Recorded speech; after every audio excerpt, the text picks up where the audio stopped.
hindi kayo tinuturuan na makinig na umupo, kundi magamit, hallelujah, ang buhay mo to spread the gospel. What is the gospel?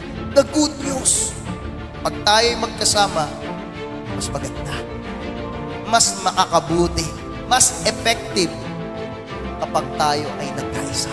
Gustong ipakita ng Panginoon sa'yo, kapatid, ngayong umaga, na hindi mo maaabot yung highest potential mo nang ikaw lang. May mga taong inordain ng Diyos to strengthen you. At yun yung huwag mong i-let go. Kaya nga, taking ground together, God has ordained people to be in your life.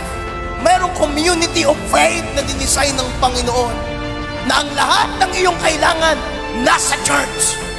Totoo yan. Kasama mo ang church na nagpapalaki at nagpapatibay at nagpapala ng iyong sambahan. Hindi ka nag-iisa. Forever, kulto, kahirapan, hallelujah, sakuna, kamatayan man, ay hindi kayang magpaghiwalay sa atin, sa ating Panginoong Hesus. Ganyan tayo inibig ng Diyos. Hallelujah! Praise the Lord! Kaya stay connected to the church.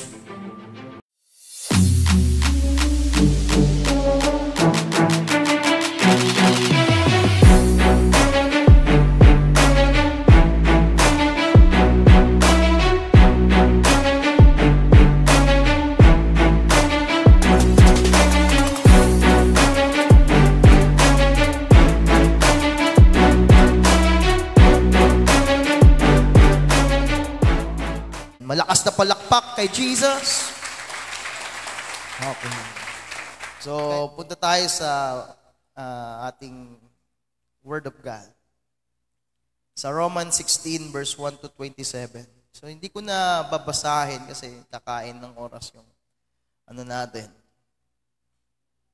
So, yan ay patungkol sa mga taong kasama ni Pablo, ni Apostle Paul, sa kanyang pagmiministry. Bakit hanggang sa kamatayan ni Apostle Paul ay naging matagumpay siya? Dapat hindi magiging first, second, and third missionary. Diba? Halos ang Asia ay mapuntahan ni Apostle Paul sa pagmimisyon. Biro mo ang Europe, napagministeryuhan niya ang buong Europe. Sipin mo, marami siyang nahubog dyan. Okay? Lahat. Okay? At sa kanyang third missionary, hanggang fourth, hanggang siya ay dapat nandito siya sa Asia. Kaya lang, okay, hinatulan siya ng kamatayan. Pero kahit ganun, ay may mga tao na nahubog si Apostle Paul para maipalaganap ang salita ng Diyos. At isa tayo, okay, at isa tayo sa mga naabot, sipin mo, sa dami ng nagpunta sa atin. Naabot tayo ng turo ni Apostol Pablo. Sa dami eh. Sa dami ng pwedeng maabot. Kaya yung iba naabot sila kung ano sinong nakaabot. Pero salamat dahil naabot tayo, hallelujah, ng mission, hindi man si Apostle Paul, but yung kanyang mga tinuruan, naabot tayo, naabot ako, naabot ka. Amen! At buhay at patuloy na aabot ng mga tao, ng mga kaluluwa, ang salita ng Diyos. Kaya binanggit niya sa Romans 16, 1 to 27, ang mga taong naging katuwang niya. Ang iba doon ay mga naging kagaya niyang apostol sa paglilingkod sa Panginoon. Naghandog din sila ng buhay. Kaya sa amin, mag-asawa, hindi lang kami ang naghahandog ng buhay sa church na ito, kundi kayo din. Lalong higit ang mga manggagawa, ang bawat pamilya, kasama namin kayong naghahandog ng buhay sa ministry na ito ng ating Panginoong Hesus. Ikaw, hindi lang kami. Maaari kami yung ginamit ni Lord para mag-pioneer ng simbahan na ito. Pero kada buwan, kada taon, at tayo'y magpapasok sa 13 taon, hindi lang kami yung nagmi-ministry sa church na ito, kundi lahat tayo, 90% ng membro ng simbahan na ito ay mga manggagawa. Amen! Dahil hindi tayo nagbuburol ng tao dito sa simbahan. Kasi ang sabi ng Panginoon, make disciples, turuan nyo silang maging alagad ni Jesus. Maging tagasunod ni Jesus. Okay? Yun ang vision ng simbahan. Hindi kayo tinuturuan na makinig na umupo, kundi magamit, hallelujah, ang buhay mo to spread the gospel. What is the gospel? The good news. Yung magandang balita patungkol sa biyaya ng kaligtasan. Na ang kaligtasan, biyaya ng Diyos. Hallelujah. Kaya ang topic ko ngayon, ang team natin, ito yung pag-usapan natin last Sunday ng month na ito. Nakaraan, pinagpala ba kayo nakaraan? Sumigaw ng praise the Lord, yung mga naabot.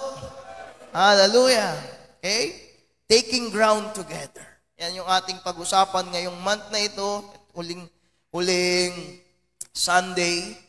Okay? At ang aking topic ngayon, taking ground together, better together.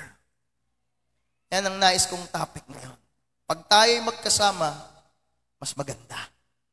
Mas makakabuti.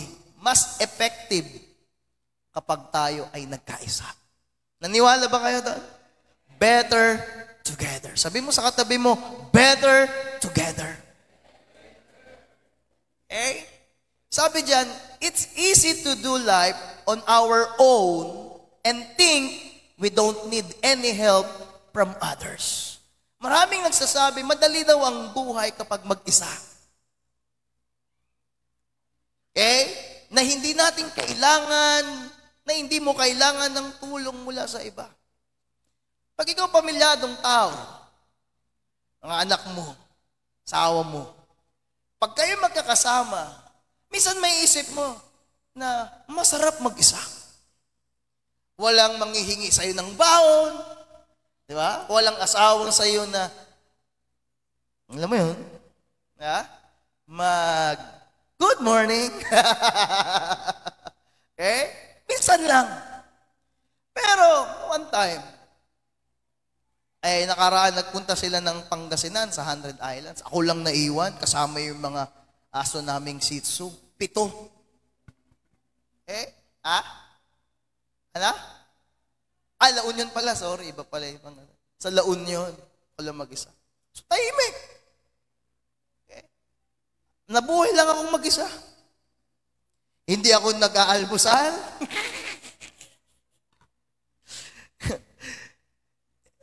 Yung tanghalian ko, okay, punta ako doon, lalakad ako para bumili ng lutong ulam.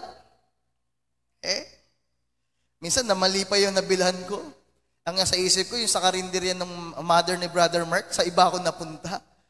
Kaya yung ulam, tinago ko. Atay, sa iba ako nakabili. Kasi bumili ako ng pagkain ng aso, katabi karinderya.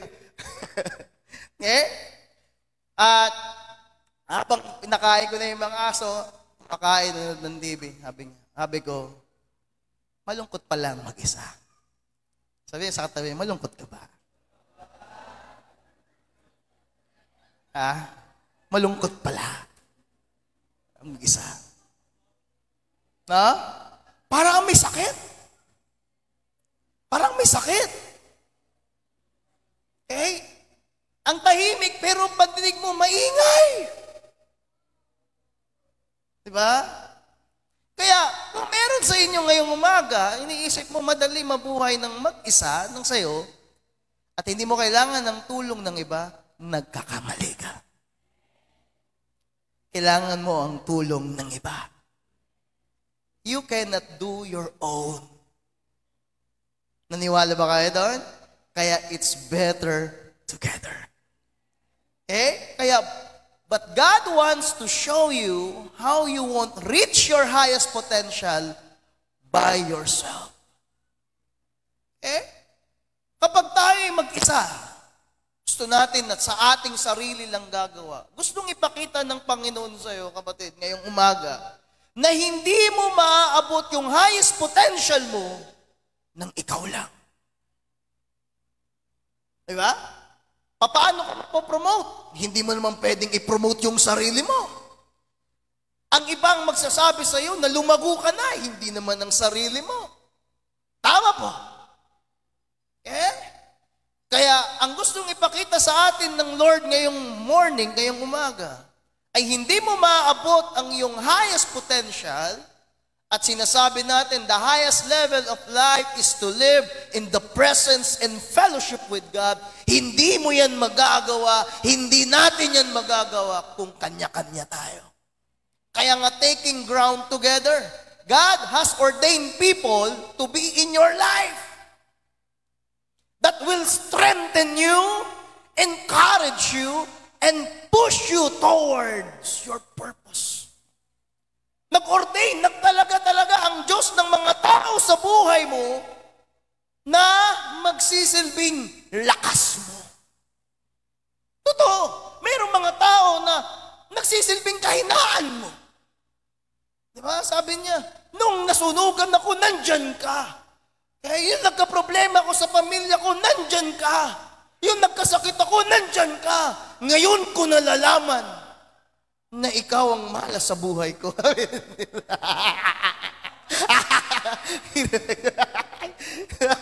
Ay, kasakit ako, nandyan ka. Kaproblema ako, nandyan ka. Kasulog ako. Sabi niya, ikaw palang mahal sa buhay ko. Nakwento lang. Kwento ko lang sa inyo.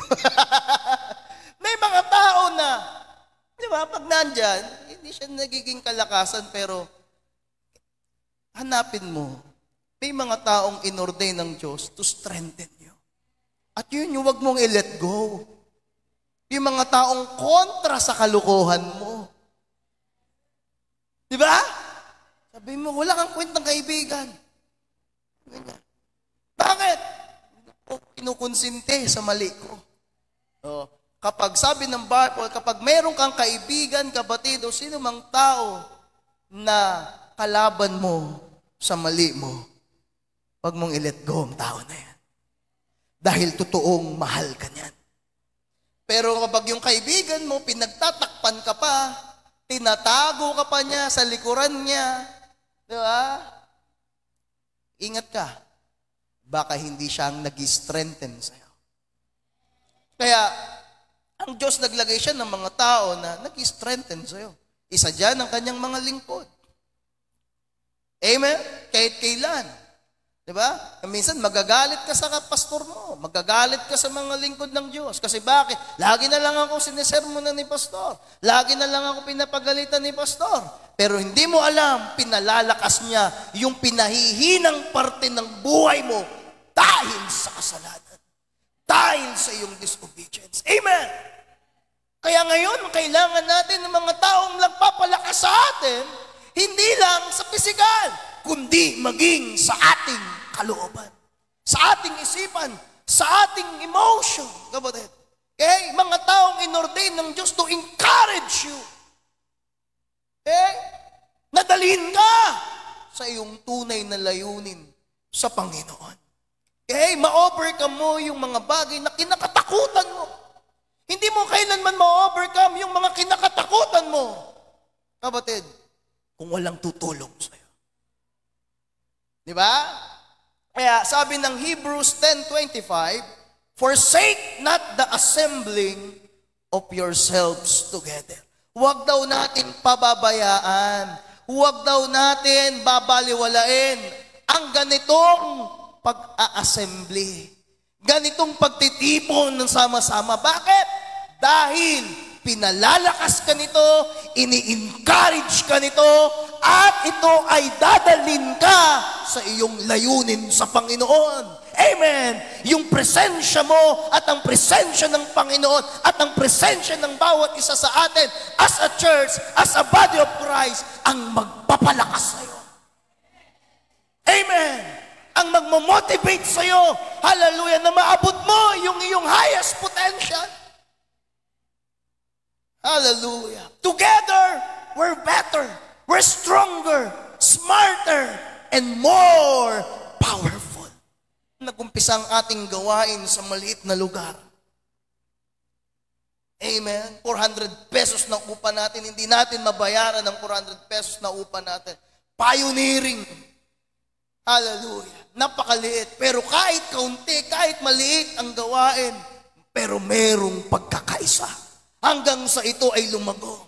Hanggang sa ito ay pagpalain ng Panginoon. Hanggang sa dinala tayo dito. Ano nagdala sa atin dito? Ang ating pagtutulungan. Hanggang ngayon, nagtutulungan tayo sa ating pagsisid of faith, sa ating pagmimission, kapatid. Nakikipagtulungan tayo para magawa natin ang layunin ng Diyos. Ang kalooban ng Panginoon sa ating mga buhay. Yan ang gusto ng Panginoon. Together, we are better. Together, we are stronger. Together, we are smarter and more powerful. Lalo na't kasama natin ang Panginoon sa ating mga buhay. Sa ating paglilingkod. Kaya don't waste another year doing life solo. Nakakalahating buwan na tayo. Hanggang ngayon, solo ka pa din. Huwag mong sayangin ng taon na ito. Kapatid, doing life solo. Mayroong church, mayroong community of faith na dinisign ng Panginoon na ang lahat ng iyong kailangan nasa church. Totoo yan. Pagpapala, hindi lang material, lalong higit sa ating kaluluwa. Kaluluwa at espiritu ang nagbebenepisyo kapag tayo ay nasa assembly ng church. Dahil sabi ng Panginoon, 2 o 3 na nagtipon, nag-worship together, nag-assembly together. Anong sabi ng Panginoon? Nariyariyan ako sa iyong kalagitnaan, kasama ninyo akong nagpupuri, kasama ninyo ang presensya ko. May pagtatagumpay. Kung kahit na ano pang sipag, lakas mo, kung ginagawa mo you doing life solo, kapatid, mahihirapan ka. Hindi mo maabot yung highest potential. Amen. Maaring mabubuhay ka. Pero ang daming kulang sa'yo. Marami kang mapapabayaan. O kagaya ng mga magulang. Hindi lahat ng pangangailangan ng mga anak ninyo maputugunan ninyo. May mga area lang na handa mong matugunan. Pero dahil ang mga anak ay nasa church, yung hindi mo napupunuan ay napupunuan ng simbahan, napupunuan ng salita ng Diyos. Amen. Kasama mo ang church na nagpapalaki at nagpapatibay at nagpapala ng iyong sambahayan. Hindi ka nag-iisa. Sabi sa katabi mo, hindi ka nag-iisa. So don't waste another year doing life solo. Anong sabi ng Bible? When we come together in unity, there is a commanded blessing. Amen. When we come together in unity, in one accord, kapatid, there is a commanded of blessing. Ay pagpapala. Yan ang iyong tatandaan.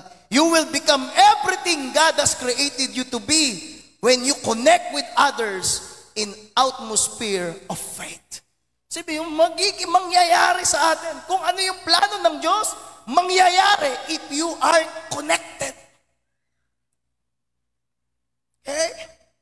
Nandun ka sa community of faith na kagaya ng church. Kaya tingnan mo, the devil fears more than Christians standing together in unity. Ang kaaway, ang diablo, takot siya, ayaw niya na ang mga mananampalataya nagkakaisa.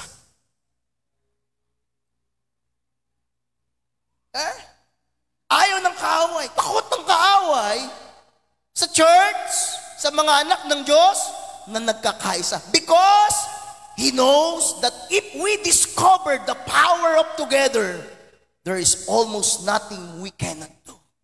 Walang bagay ang hindi natin kayang gawin kapag nagkaisa tayo. Kaya ang kaaway, ayaw niya na nagkakaisa tayo. Si Jesus gusto niya ang body of Christ magkaisa. Gusto niya ang kanyang mga anak magkaisa. Sinong magulang gusto mo ang mga anak mo magkakagalit? Di ba? Meron kang 2 ate, favorite mo pa yung isa. 2 na lang, favorite mo pa isa. Yung isa hindi. 2 na lang kayo magkapatid. Kagalit pa, hindi kayo mga anak nyo di magkakakilala. Dalawa na lang kayo sa mundo, magkapatid. Amen. Isa lang yung magulang mo, galit ka pa. Kamukha mo, galit ka. Di ba? Parang nagalit sa salamin. Hindi ko kamukha yan. Kahit naman sinasabi ng bibig mong hindi mo kamukha, yung mukha mo nagsasabing kamukha kayo eh. And, hallelujah. Talangin kita tayo, sino kamukha mo? Takot ng kaaway kasi walang hindi natin magagawa. Magkaisa tayo. Lumabamig. Nakaraan, innovation breakthrough natin. 12 house church na tahanan ang nabuksan natin. Mahigit 30 mga tao ang naabot, tumanggap sa Panginoong Hesus. At nabubuksan na yan, kapatid. Nakaraan, nabuksan. Amen. Sa mga nagkakaisa at nakikipagkaisa ng mga lingkod ng Diyos.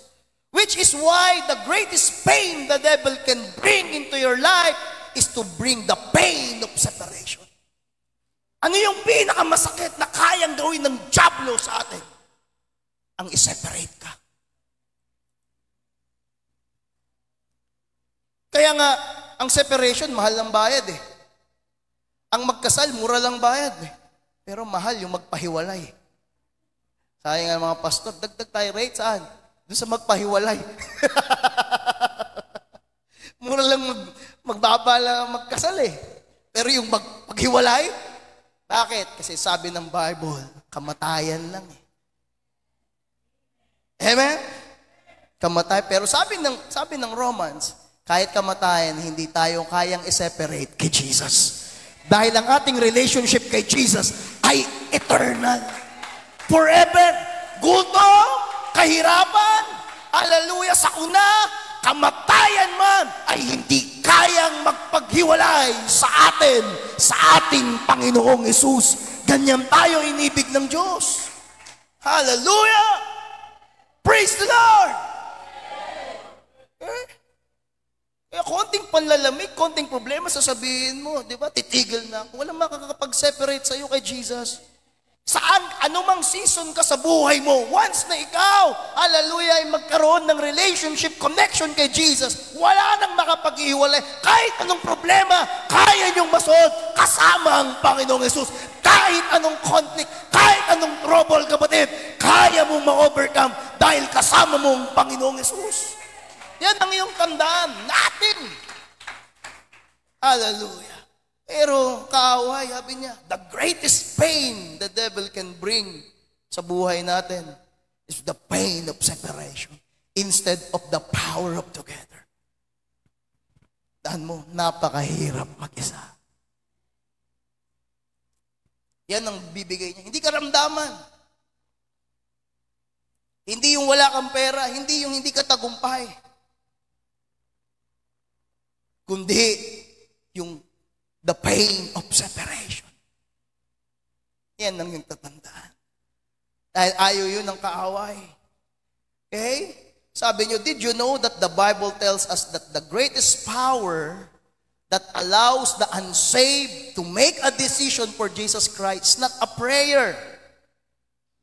Though this is important, it is not a good deeds. Though deeds indicate a fruitful relationship with God, it's not a good behavior. Though Christ commands us to be obedient as a son. Ano mo, the greatest power God's children have over darkness is unity. Pagkakaisa. Yan ang makakadala ng mga taong wala sa Panginoon. Kapag tayo, ikaw at ako'y nagkaisa. Okay? As a body of Christ. One God, one Spirit, one vision. Hallelujah, binigay ng Panginoon sa atin. So, God has ordained people to be in your life that will strengthen you, encourage you, and push you towards your purpose. Kaya, one of the devil's most successful tactics is isolation. Maraming mananampalataya gusto isolation. Umiwalay. Umalis. Saka pupunta kung aalis ka. Simbahan ng pinaka-tama tamang lugar para sa'yo. Saan pa? Saan ka pa makakakita? Hindi mo makita yan sa SM kasi nagsasara yan. Hindi mo makikita yan sa palengke kasi bumabaha dyan. Hindi mo makikita yan sa barkada. Okay? Sa mga lugar na may kasiyahan. No. Hallelujah. Kaya, yan ang kanya hanggang ngayon, ang kanyang successful tactics is isolation. Yung ihiwalay ka. Alam mo, sa mga, mahilig kasi ako manood ng mga discovery sa mga animals. Ang mga lion, sa totoo lang, bakit sila king of the jungle? Kasi ang totoo lang, hindi lang dahil matapang sila, kundi dahil matalino sila. Bakit? Para sila makakain, ang lagi nilang tinatarget, ang ginagawa, paborito nila yung mga buffalo Yung mga gazelle, yung mga usa. Alam mo ginagawa ng mga lion? Hindi nila yan matatarget agad. Ang gagawin nila, tatakutin nila yung mga buffalo. Gusto nila i-scatter dyan. Yung mga zebra, gusto nila mag-scatter dyan. Kaya yung tropa ng mga lioness, ng mga lion, mag-scatter sila, papalibutan nila yan, tapos tatakutin nila yan. Takot sila sa leon. Kaya ang tendency ng gagawin nitong mga ito, magtatakbuhan sila ng kanya-kanya. Kaya yung iba mahuhulog sa putik, yung iba mapupunta doon sa mga dead end, sa mga tubig. Ngayon pag nag-scattered na sila, doon sila hahantingin ng mga lion. Kung sino yung pinakamahina, kung sino yung nag-iisa, yun ang kanilang target. Ganyan ang kaaway. Ang gusto niya, i-isolate ang church. Kasi hindi niya kayang gibahin. Sabi ng Panginoon, di ba? And the gates of hell shall not prevail against the church. Ginamit niya ang word na church. Church means assembly. Hindi yan yung building. Ang tinutukoy doon ni Jesus, ni Apostle Paul, ni Jesus, ay ang tao, ikaw, tayo. Kaya kahit anong gawin ng impyerno, kahit anong gawin ni Satanas, kapatid, basta ang church nagkakaisa, hindi na-isolate ang church, kapatid. The gates of hell shall not prevail against it. Hindi magtatagumpay. Kahit anong problema ang pagdaanan yan, kahit anong pagsubok ang harapin yan, magtatagumpay kasi kinaim na, sinabi na ni Jesus, and the gates of hell shall not prevail against the church. Kaya stay connected to the church. Amen. Mahalaga yun sa ating buhay. Kaya yun ang gusto ng dyablo. I-isolate ka. Isipin mo na pagtitipon, ikaw nasa bahay. Mag-isa ka. Kaya maraming nadidepress. Na anxiety. Dahil bakit? Ayaw kausap. Ang tao, dinesign para makipag-usap. Ano man iniisip mo, pag-usapan natin. Kaya He wants you to be isolated from those in your life. Gusto niyang humiwalay ka sa mga taong nasa buhay mo. Kadalasang inaayawan mo, yung lola mo, yung mama mo, laging sinisermonan ka ng mga bagay na makakabuti sa'yo. Pero ayaw mo. Gusto mo pa. Buti pa yung mother ng classmate ko. Hindi siya pinapagalitan. Walang sermon-sermon. Delikado yun. Walang magulang na mahal mong anak mo na hindi mo kinakausap. Diba? Kaya, yun ang gusto ng diablo, i-isolate ka. If Satan can convince you that you are all alone with no help, he can twist your perception to make you believe almost anything he wants. Kaya pag ikaw, na-convince, na-deceive ka ng kaaway, na ikaw ay mag-isa ka lang, walang tulong na dadating, walang nagmamahal sa'yo, ano magiging result yun sa'yo? Makukontrol niyang isipan mo. Kaya magtataka ka, Kahit blessed ka na sa lahat ng bagay, pero marami pa rin ang bukang bibig. Walang nagmamahal sa akin. Walang nakakakita ng potential ko. Walang nagpapahalaga sa akin. Bakit? Nadaya ng kaaway, na kontrol ng kaaway, na paniwala ka ng dyablo na you are alone. You are not alone. Hindi ka nag-iisa. Hindi totoo na walang nagmamahal sa'yo. Pag nag-alaga ka ng kalapati, mamahalin ka niyan. Pag nag-alaga ka ng aso, mamahalin ka niyan. Pag nag-alaga ka ng mga halaman, mamahalin ka niyan. Kahit sino na sa buhay mo, mamahalin ka. Kaya hindi totoo na walang nagmamahal sa'yo. At higit sa lahat, mayroong Diyos na hindi kailanman tumigil na mahalin ka. Amen. Totoo yan.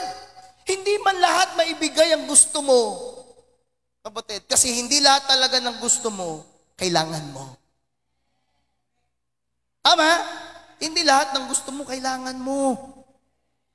Meron ka ring mga hindi mo gusto, na yun ang kailangan mo. Naniwala kayo doon? Kaya porket hindi binigay yung gusto mo, hindi ka na mahal. Di yan totoo. Hindi yan totoo. Di ba? O ikaw, sobrang tamis mo na, diabetic ka na, hihilo ka na sa sobrang tamis. Tapos yung asawa mo, ito, leche plan. Ito, candy. Ito, cake, sweetheart, I love you. Ba, mag-iisip ka na. Mag-iisip, pinapatay na ako nito. Tama? Tama? Pero yung nagmamahal sa'yo, di ba? Sabi, pakurot lang ng leche plan, tumigil ka. May mga ayaw mo na para sa'yo. Kaya hindi lahat ng gusto mo, sa'yo. Minsan, kahit sa pag-ibig, sa sobrang gusto mo, nawawala na yung gusto ni Lord. Tama? Sobrang gusto ko talaga siya. Sinasamba ko talaga siya.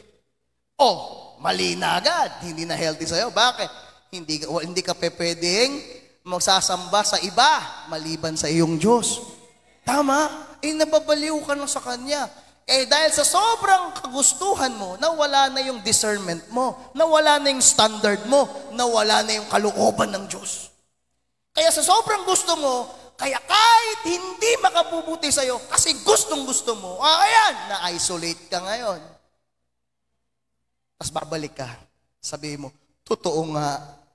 Diba? Sabihin mo, hayop siya. Sabi ko sa'yo eh. Di ba? Totoo nga. Diba? Kaya hindi lahat ibibigay sa'yo. Pero iba yung hiningi mo, pero iba yung binigay ni Lord. Lord, gusto ko yung tall, dark, and handsome. Tall, dark. Binigay sa'yo, putot. Putot. Kagaya mo. Lord, gusto ko yung maputi. Binigay sa'yo, dark. Dark. Lord, sabi ko white eh. Dark, paputiin mo yan.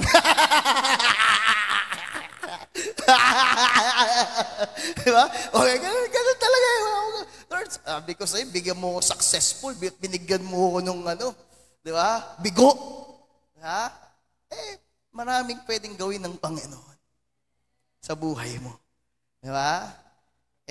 Yung bigo, natuto.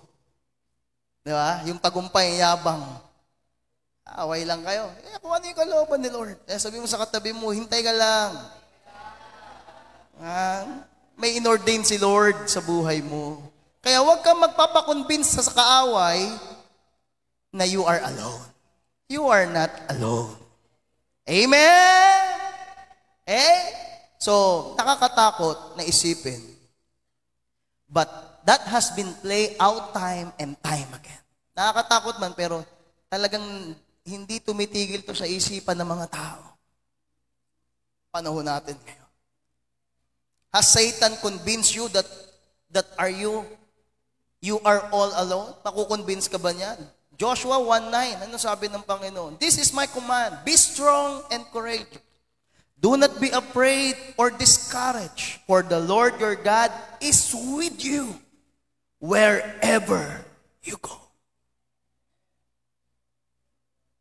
Okay? Hindi ang kaaway ang active, kundi ang Diyos ang maging active sa buhay mo. Kaya if you find yourself feeling isolated and alone, first realize that God is with you. Sisinungaling lang ang kaaway na mag-isa ka lang eh. Pero, pag nagbabasa ka ng Bible, yun ang maganda. Bakit nasa church ka? Nasa community of faith ka? Because, kapag wala ka sa church, anong sasabihin ng mundo sa'yo? You are alone. You are isolated. Amen? Pero ang sinasabi ng salita ng Diyos, ang sinasabi ng katotohanan ng salita ng Diyos sa church, God is with you. Wherever you go, God is with you. He is Emmanuel. He is with us. Hanggang sa katapusan ng daigdig na to, hindi ko kayo iiwan, hindi ko kayo pababayaan, ang sabi ng Panginoon. Kaya mahalaga na nasa church ka, kasi nandyan yung salita ng Diyos. Ano man ang pangangailangan mo, tutugunan. Hindi ka pala simba. Diba? Lagi ka pumupunta doon sa mga taong ayaw sa'yo. Pinipilit mo yung sarili mo sa mga taong ayaw sa'yo. Hindi kasi yan yung inordain ng Diyos sa'yo. Doon ka palagi sa mga barkada mo. Tingnan mo anong result ng barkada sa'yo. Dati hindi ka marunong manigarilyo. Dahil ngayon marunong ka na. Dati hindi ka marunong, hindi mo kabisadong amoy ng mga alak. Ngayon, lahat ng brand ng alak, alam mo. Hindi naman ako tumitikim, Pastor. Sa ngayon, sabi ko nga, maaring naka 100 kang tangge. Pero baka yung pang 101, mag-uho ka. Hindi naman importante sa kanila yung tanggi mo eh. Ang importante sa kanila, yung oo mo. Yan tandaan mo. Okay? Kaya, pag nasa mundo ka, hindi ka nag-church, you are isolated, yun lagi mo, you are alone. Pero tandaan mo ngayong umaga, God is with you. Jesus is with you. Amen? Hindi kanya pababayaan. It is a promise that we see over and over in the scriptures. Ito ay pangako. God loves you desperately, deeply, and intensely, whether you ever talk to Him or not, because He made you. Mahal ka ng Diyos. Yung pagmamahal ni Lord, deeply, desperate, intense na pagmamahal. Ganyan ka iniibig ng Diyos. Tapikin mo yung katabi mo, baka inaantok na. Mahal ka ni Jesus. Kasi baka di niya marinig kasi nakatulog. Hallelujah. Huwag ka mag-isa matulog. Kasama mo kami. Not only He is there for you, but He made you for community of faith. Dilagay tayo ni Lord sa community of faith. Para bigyan ka ng life-giving relationships between people who bear each other's burden. Pag may problema ka, kapatid, hindi lang ikaw magpapasan yan. Andyan ang church, lalong higit, hallelujah, sa lahat eh. Ang problema lang, nag-overthink tayo eh. Iniisip natin na walang makakatulong. Iniisip natin makakabigat tayo. Isipin natin makakaistorbo tayo. Ito anong sabi ng Galatians chapter 6 verse 2. Ano sabi? Share each other's burdens. And in this way, obey the law of Christ. Huwag mo isipin, may problema ka. Ayoko nang makagulo kay la pastor, sa mga kapatiran ko sa simbahan. Ayoko nang makadagdag sa mga problema. May kanya-kanya. No, yun nga eh.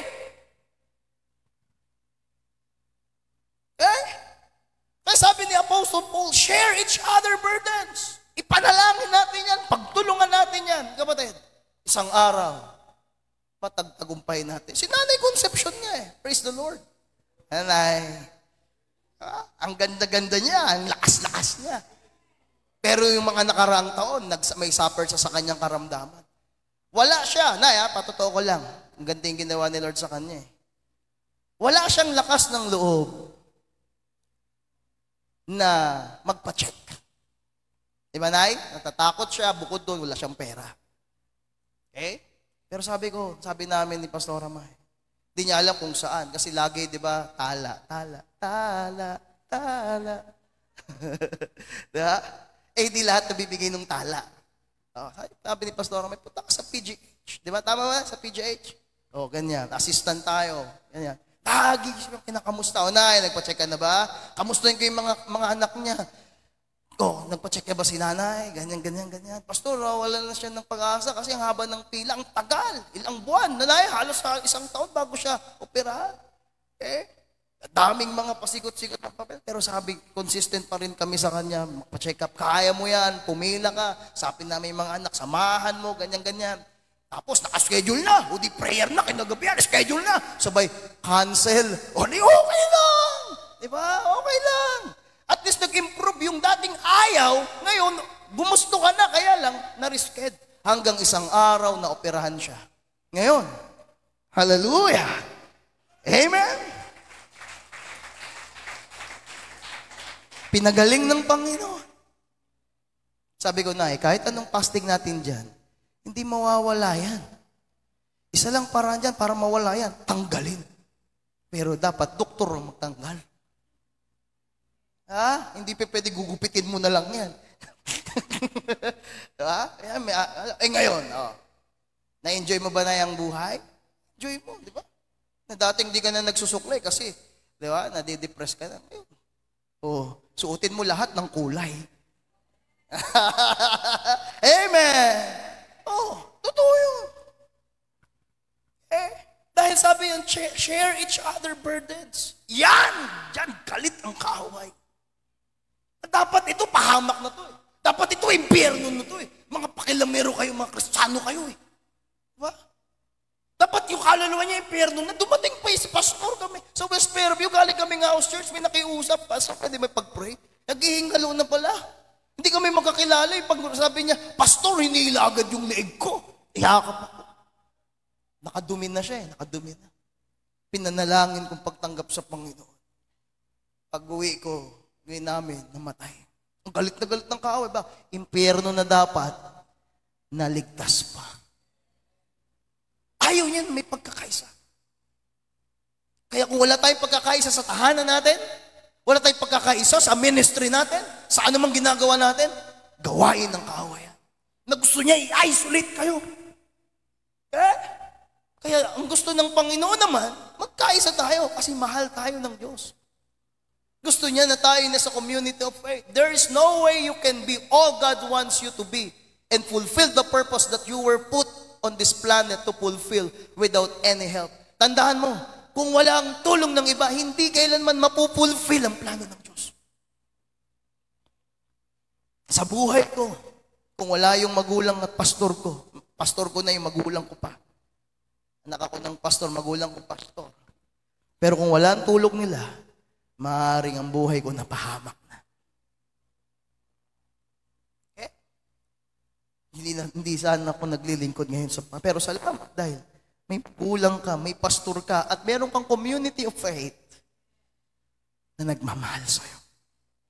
One time, di ba? Ang problema ko, hindi ko masabi sa magulang ko na meron akong back subject. Hindi ko mababak subject ako. Okay? Binigyan akong kondisyon ng teacher ko. Sabi niya, sige, ito, mag-project ka na lang para hindi ka bumagsak. Kanong kailangan ko? 800. Hindi ako makahingi sa magulang ko. Kasi excited na sila. Meron ka ng toga, meron ka ng pang-graduation, lahat, di ba? Ready na. Siyempre, ikaw, grabe, di ka makatulog. Ang gagawin ko. Okay? Kaya habang nagagawain, tulala talaga ako. May lumapit sa akin, na elder sa simbahan. Sabi niya, bakit tulala ka? Sabi ko, wala. Sabi niya, hindi, may problema ka eh. Anong problema mo? Kailangan ko 800. Sabi ko, 800? Niya, bakit? Ano gagawin mo? Bibili ko ng net. Bakit? May project ako. Ba't hindi mo sabi kay mama mo? Ganto nga eh. Hindi niya sinabi sa magulang ko, binigyan niya ako 800. Bumili akong net. Kaya habang nagpa-practice sila, ako gumagawa ko ng net ng garden. Nakapasa ako. Kasi may tumulong sa akin. Ngayon, nasa Amerika na siya eh. Nagpala siya ng Panginoon. May tumulong. Nagpapahiner ako, hindi ako makapundar ng gamit. Mayroong isang pastor na ginamit ng Lord. Binigyan niya ako ng mga speaker. Kahit mga pangit lang, di ba? At least mayroong isa. Hallelujah. May taong gagamitin ng Diyos para maka-breakthrough ka. Amen. better together. Isang tao lang, magbabagong buhay mo. Isang tao lang gamitin ng Diyos, magbabagong buhay mo. Isang tao lang, isang community lang ang gamitin ng Diyos. Hallelujah, makaka-breakthrough ka. Kailangan lang natin, kapatid. Kaya nga sabi ng Biblia, huwag mong i-forsake, huwag mong pabayaan. Hallelujah, ang pagtitipon ng mga mananampalataya. We need each other. Amen. And we belong to each other in the body of Christ. Yes, it has been a strange and difficult year past. Walang pag-aalinlangan doon. Yung mga taon na lumipas, ang dami talaga na nalugi, nagsara lahat. Okay? Pero tandaan natin, kapatid, instead of falling into the trap of isolation, let's lean into each other, the body of Christ, the church. Kung naging mahirap man ang mga lumipas na taon sa buhay mo, hindi na ngayon. Makaka-breakthrough ka. Pagpapalain ka ng Panginoon once kinonect mo ang buhay mo sa body of Christ. Sa fellowship, sa family ng ating Panginoong Yesus. If you have found yourself missing church, okay, makita mo yung sarili mo, or ikaw lagi ka lang nasa online. Kapatid, nanonood ngayon sa online. Let me encourage you to realize we are better together. That is how God created us. Maging nasa mga online, nasa ibang bansa. Di ba? Kagaya ng testimony ng mother ng Marinda. Kahit siya'y nasa malayo. Pero sabi niya, nagbibigay ng kagalakan sa kanya kapag kasama natin siya through online. Kasi sa ibang bansa na nagtitipon sa Panginoon. Pagpalain po kayo dyan ng Panginoon. At pagbalik nyo dito, buong Marinda family, kasama nating naglilingkod sa Panginoon. Amen! Kahit nasa malayong lugar. Kapatid, maaabot at maaabot sila ng salita ng Diyos. Okay? Isolation says, anong pag ikaw ay nasa isolation? No one cares. No one understands. You are better off by yourself. Kaya nasasabihin sa'yo, pag you are isolated, no one cares. Walang may pakialam sa'yo. No one understands you. Walang nakakaintindi ng sitwasyon mo, nagkakamali ka. Kahit gaano pa kahirap ang iyong sitwasyon, may makakaintindi sa'yo. Totoo yan. May makakaunawa sa'yo. Amen? Kaya hope says you are loved. Hope says you are needed. Kailangan ka. You belong and you have a purpose. May maibibigay ka na hindi kayang ibahagi ng kahit na sino man. Importante ka sa gawain ng Diyos. Importante ka sa church. Because you have the purpose. Never lose sight of the hope that is found in Jesus. Na kay Jesus, kapatid. So, real life happens every day. Don't do it alone. Mahal ka ng Panginoon. Kagaya halimbawa ng redwoods. Sa Amerika, may redwoods yan. Mga yan. Alam nyo ba, ilang feet yan? Napakataas niya. Parang building kataas yung mga puno na yan. Sobrang taas niya. Pero yung seed niyan, pinaliwanag ko na sa inyo nakaraan. Napakaliit lang. Napakataas niyang puno na yan. Pero yung kanyang pundasyon, yung kanyang lalim ng kanyang mga ugat, 6 feet lang. Okay? Pero bakit siya nabubuhay ng daan-daang taon? Bakit sila kayang mabuhay ng daan-daang taon? Mahalaga yun sa Amerika yung redwoods na yan. Bakit sila nabubuhay ng daan-daang taon?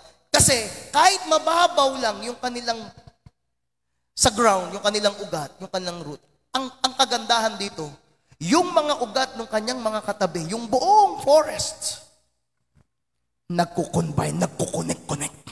Magkakakonek-konek. Kaya kahit na hindi kasi taas nila yung lalim ng kanilang mga ugat, pero dahil konek-konek sila, yan, no? Tabi-tabi, konek-konek sila. Pag dumating ang bagyong malakas na hangin ng baha, hindi mo sila kayang patumbahin. Kaya nga nabubuhay sila ng daang-daang taon because walang makapagpatumba sa kanila. Ano ang sikreto? Dahil nakakonek sila sa isa't isa. Ganon din sa buhay natin. The gates of hell, yan ang pinakamatindi, shall not prevail against you, against the church, because we are connected united to each other. We are better together. We are stronger together. We are smarter. We are blessed together. Amen! Palakpakan natin ng Panginoon.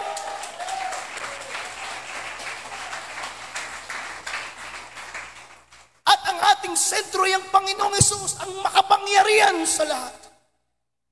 Once na ikaw ay kumalas dyan, dadating yung bagyo sa buhay mo. Mahirapan mo yang ma-overcome. Darating yung malakas na hangin sa buhay mo. Mahirapan mo yang ma-overcome.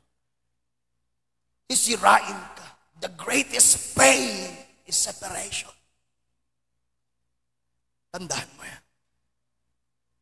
So kagaya niyan, kahit sa anong panahon, kahit pagpapala, pag may isolate ang buhay mo, share. Sa anumang panahon, magkaisa tayo. Sabi ng Romans 8:28, all things work together for good to those who love God. All things work together for your good. Amen. Ganyan. So the key word is together. A difficult on its own may not make sense. But when it all comes together one day, it makes sense. Kapag tayo nagkaisa, walang bagay na mahirap sa atin. Amen? Palakpakan natin ng Panginoon. Tumay tayong lahat ngayong umaga.